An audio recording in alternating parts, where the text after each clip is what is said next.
My name is Stephen Pratchner. I'm the program manager for the PIX CPU tools in the gaming division at Microsoft. This video is an overview of the CPU profiling features in PIX timing captures. Timing captures allow you to see when each piece of work in your frame is executed by the CPUs. When looking at timing captures, you'll be able to see things like how work is distributed across the CPU cores and the latency and relationships between individual pieces of work, all with the goal of helping you find bottlenecks in your frame. The scenario for this video is, say you're not consistently hitting your frame rate targets, and you're just starting to investigate why. So you'd like to get a general idea of what is executing each frame, so you can start to identify a first set of optimization candidates. I'll start by launching a sample game. This sample does no interesting GPU work, just CPU. And then let's take a capture. I'm going to take an immediate timing capture that's 500 milliseconds in duration. This will give us plenty of data to look at several frames. The primary view in timing captures is the timeline. Across the top of the view, you can see a ribbon that shows the points in time throughout the duration of the capture, from 0 milliseconds, in our case, up to 500. By default, timing captures show data corresponding to the instrumentation you've added to your title using the PIX begin event API. I won't be covering how to add instrumentation in this talk, but the documentation for PIX begin event provides some good examples to help you get started. To start with, I'm going to turn off some of the extra UI elements so we can focus in on the events. I'm going to turn off context switches and the thread and core lane. You can choose to view the data in the timeline either in a core-oriented or a thread-oriented view. In this thread-oriented view, the timeline displays the events on one lane per each thread. The names of your threads and their IDs are shown on this pane on the left. You can name your threads using the Set Thread Name API on Xbox or Set Thread Description on Windows. Naming your thread makes them easier to identify in the capture. The colored boxes in each lane represent the events that correspond to the calls you've made to PIX begin event. When I select an event, the Event Details view on the right populates with information about the event, such as its name, the time that it executed, the thread and core it ran on, how long it took, and so on. You can specify a color when you create an event using PIX begin event. It's common to give all the events from a particular subsystem the same color, so it's easy to pick them out visually. The dead space between the events represents time when the thread is idle. You may also see these hatched boxes from time to time. These boxes represent time when the thread was running, but PIX could not identify the event. In this particular case, it's probably because the event started before the capture did. You can also drag threads to rearrange them.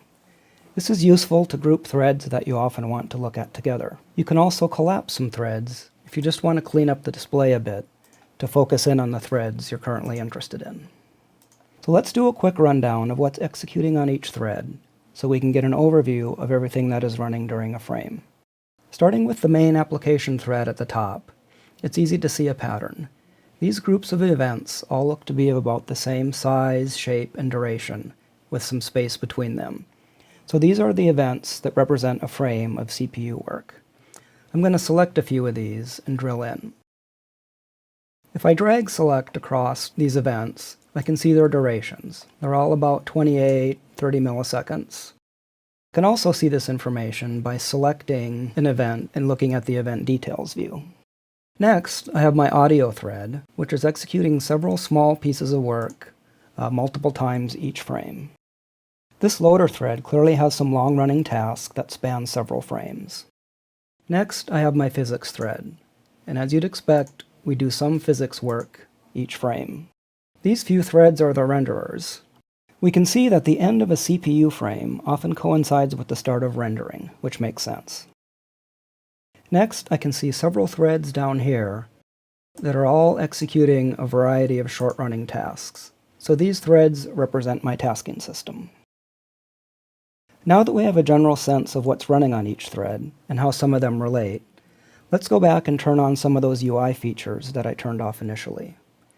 The first option I'll turn back on is context switches. Context switches are drawn as vertical lines on the timeline.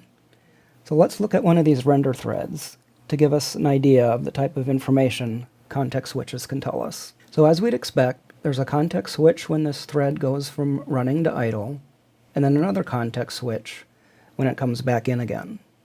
And if I select this context switch, the event details view populates with information about this specific context switch. So in this case, I can see that the thread went from idle to running again, and that it's our render thread, and that the thread was readied by code running on the main thread. I can also see call stacks for my thread as it moves between the various states. The other feature I had disabled initially was the thread and core lane. In the core-oriented view, this lane makes it easy to see threads that are moving between cores. In the thread-oriented view, this lane shows me which CPU is executing each piece of work.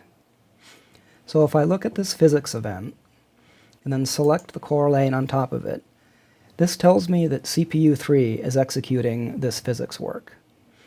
You can also notice as I hover on and off of the core lane, that the core lane for this worker thread right below it highlights as well.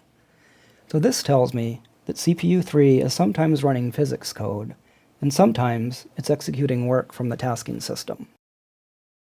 So to recap, we've used PIX timing captures to get a sense of what a typical frame looks like in my game.